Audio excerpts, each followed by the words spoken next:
देख रहे हैं नेटवर्क 33 राजकुमार के साथ। तो चलिए बढ़ते हैं आज की कहानी की ओर। दोस्तों, दिनांक 14 मई सन 2003 की रात को जब मेरी आंख खुली तो मेरी ट्रक किसी पुल यानी कि ओवर ब्रिज पर रुकी हुई थी और अरुण मेरा साथी ड्राइवर ड्राइविंग सीट से गायब था। फिर जब मैंने ट्रक के बाहर देखा तो मुझे ब्रिज के किनारे अरुण नजर आया, पर वो अकेला नहीं था। उसके साथ में एक लड़की थी जो उससे लिपटी हुई थी। उस लड़की पर नजर पड़ते ही पता नहीं क्यों मेरा दिल जोरों से धड़कने लगा। ऐसा महसूस हो रहा था मानो कुछ बहुत ही बुरा होने वाला हो।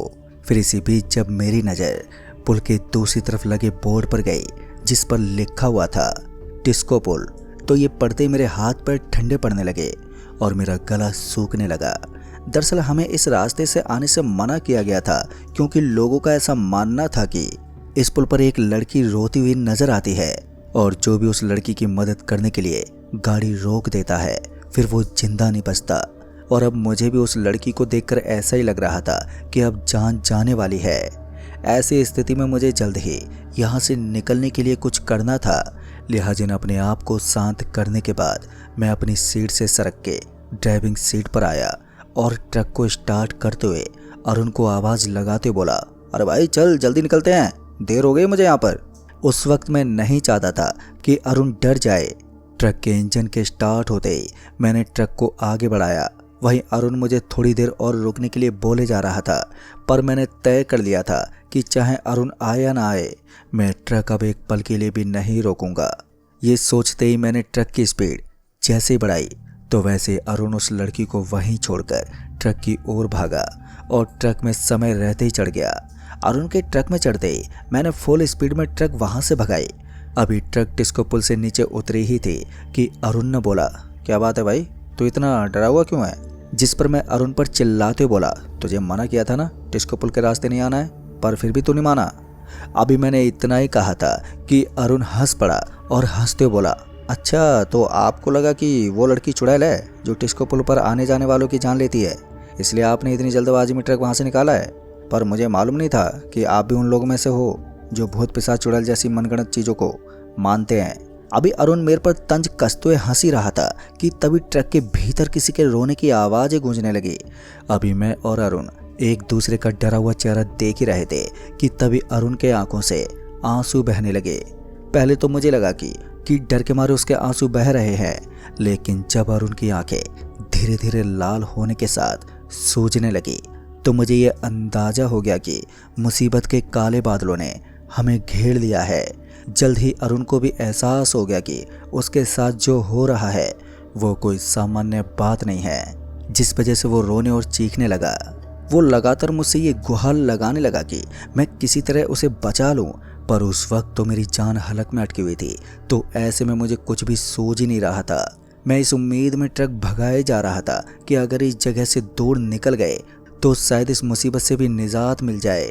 वहीं अब अरुण की हालत बद से बदतर होती जा रही थी।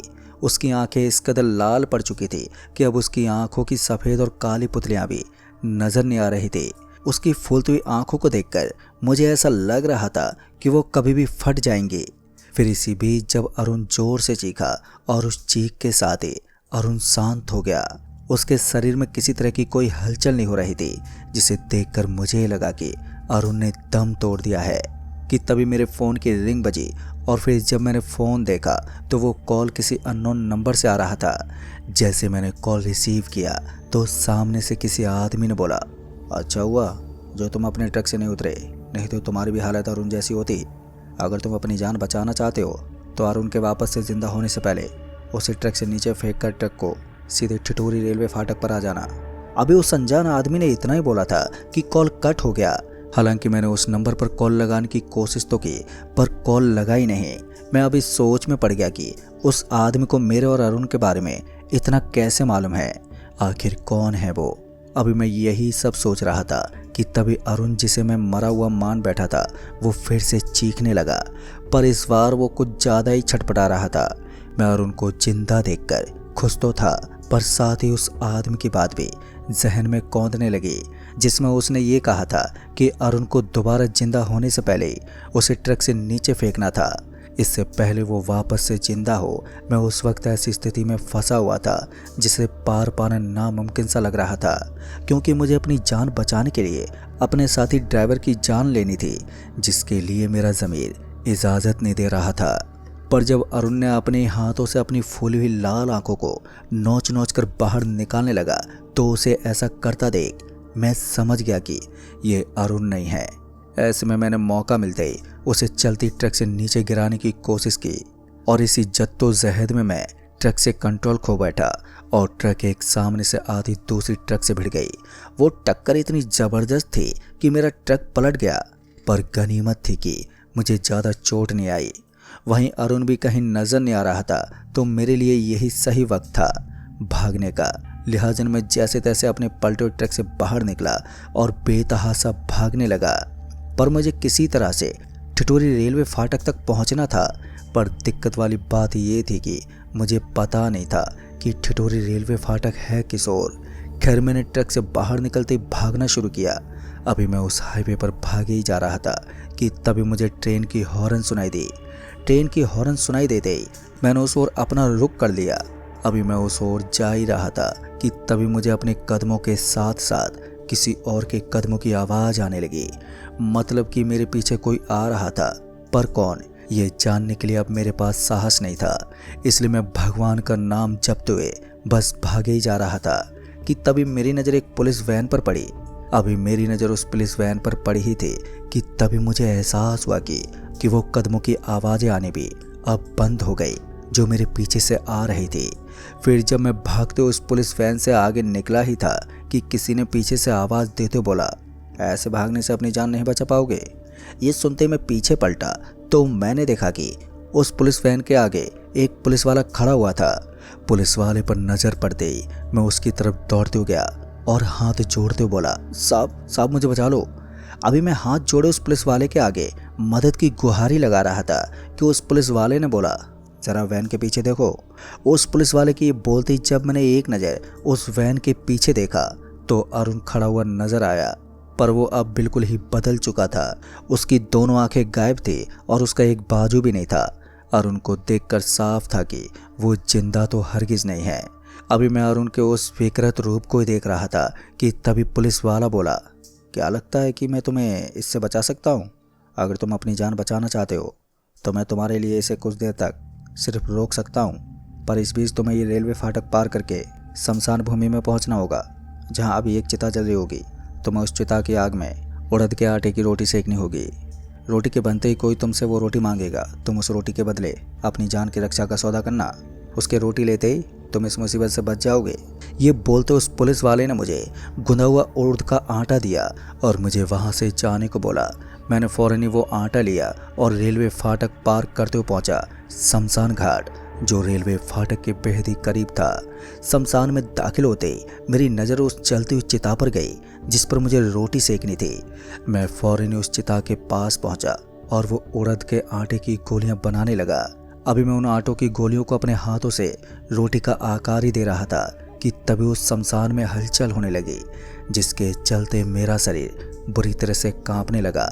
पर मैं डटा रहा कि तभी अचानक से एक पैसे से भरा हुआ बैग कहीं से मेरे पास आकर गिरा। अभी मेरी नज़र उस बैग पर ही गई थी कि किसी ने बोला, देखो इसके बदले मुझे ये रोटी दे दो।